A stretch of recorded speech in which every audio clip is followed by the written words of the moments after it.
Assalamualaikum warahmatullahi wabarakatuh. Perkenalkan, saya Harun Manggraini, NPM 173282 dari Pendidikan Biologi Universitas PGRI Semarang. Nah, di sini saya akan mempresentasikan hasil resum materi kuliah tamu bioteknologi yang dilaksanakan pada bulan November kemarin. Oke, kita langsung saja ke materinya ya. Saya akan membahas tentang aplikasi bioteknologi dalam berbagai bidang, di bidang kesehatan, pertanian, dan lingkungan. Oke, kita langsung yang pertama itu ada bioteknologi kesehatan. Pada kuliah tamu itu mengambil judul aplikasi bioteknologi pada deteksi virus chikungunya. Nah, chikungunya merupakan salah satu penyakit zoonosis yang disebabkan oleh nyamuk Aedes aegypti. Penyebaran penyakit yang disebabkan oleh virus chikungunya membutuhkan interaksi antara vektor, inang, dan babi. Kemudian, virus chikungunya ditularkan melalui vektor utama Aedes aegypti. Nah, nyamuk Aedes aegypti ini berperan sebagai vektor utama dalam melanjutkan proses siklus hidup yang memindahkannya dari penderita ke hospes rentan tanpa menyebabkan penyakit pada tubuh. Kemudian, penularan penyakit chikungunya ini terjadi pada nyamuk yang menggigit. Nyamuk yang menggigit tubuh manusia itu, jadi nyamuk itu menusukkan tubuhnya dan menghisap darah manusia. Nah, sebelum nyamuk menghisap darah, akan mengeluarkan air liur melalui probosisnya agar darah yang dihisap tidak membeku. Kemudian, sampai saat ini belum ada vaksin yang tersedia untuk mencegah penyakit chikungunya. Salah satu pengendalian yang dapat dilakukan adalah dengan mendeteksi virus di dalam tubuh nyamuk sebelum menginfeksi manusia.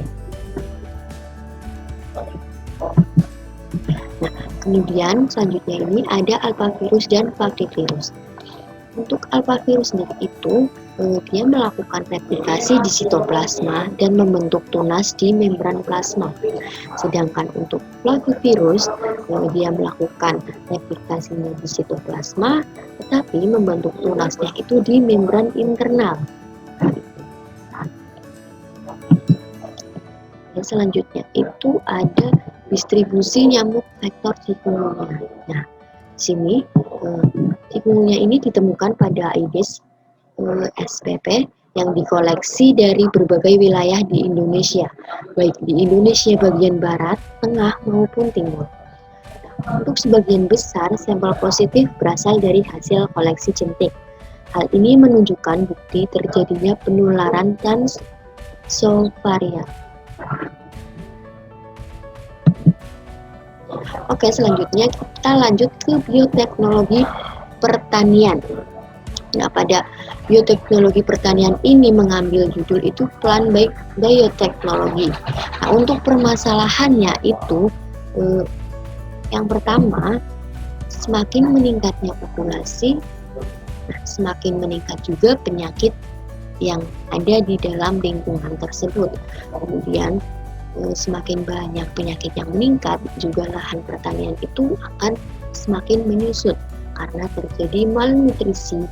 Ketersediaan makanan tidak seimbang. Untuk syaratnya itu tersedianya nutrisi yang cukup, kemudian ada efisiensi resisten penyakit dan produktivitas dalam pemupukan yang cukup. Kemudian selanjutnya, alat yang bisa menjadi solusi dari permasalahan bioteknologi tanaman. Yang pertama itu ada in vitro, melakukan in vitro kultur atau kultur in vitro tanaman, bisa sel, jaringan, ataupun organ. Nah, bahan dasar untuk melakukan modifikasi tanaman adalah kultur in vitro. Ini ya gambarnya. Kemudian yang kedua ada analisis genom. Nah, analisis genom ini dilakukan untuk mengetahui bagian mana yang menguntungkan atau tidak menguntungkan. Gambarnya. Kemudian selanjutnya yang ketiga itu ada manipulasi genom. Nah, manipulasi genom ini dilakukan untuk melakukan manipulasi harus ada kultur jaringan dari sel tanaman yang memiliki sifat totipotensi. Selanjutnya, Untuk contoh penelitian yang dianggap menyelesaikan permasalahan adalah dengan tanaman resisten virus. Yang pertama itu ada gagal panen karena virus. Bisa dibuat resisten virus melalui biotek.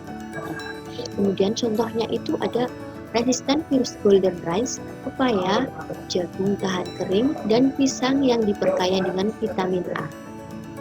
Salah satu contoh solusi yang bisa dilakukan dengan metode bioteknologi pertanian tersebut itu sangat menguntungkan jika bisa diterapkan seperti itu. Kemudian kita lanjut ke bioteknologi lingkungan. Pada kuliah tamu kemarin itu mengambil judul peran mikroba dalam pembentukan tanah dari ekosistem mikroba awal endapan Gunung Merapi. Untuk konten yang akan dibahas itu yang pertama ada dasar bioteknologi lingkungan, kemudian yang kedua ada ekologi molekular untuk mempelajari pembentukan tanah, yang ketiga ada apa yang mendukung ekosistem tanah, dan yang terakhir itu sistem pembentukan tanah pada daerah yang memiliki substrat baru atau sebuah bencana yang menimbulkan suksesi. Saja untuk yang pertama. Nah, yang pertama ini bioteknologi lingkungan itu sering didefinisikan sebagai usaha untuk mengatasi masalah lingkungan melalui aplikasi bioteknologi menjadi lingkungan yang lestari. Kemudian bioteknologi lingkungan ini adalah perkembangan, penggunaan, dan pengaturan sistem biologis untuk proses remediasi terhadap lingkungan yang terkontaminasi dan juga untuk menciptakan proses ramah lingkungan. Kemudian pentingnya bioteknologi di bidang lingkungan.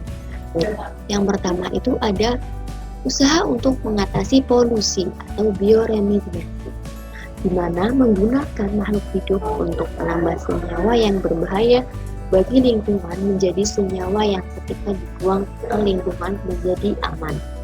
Yang kedua itu ada usaha untuk memonitoring keanekaragaman suatu mikroba yang ada di suatu tanah.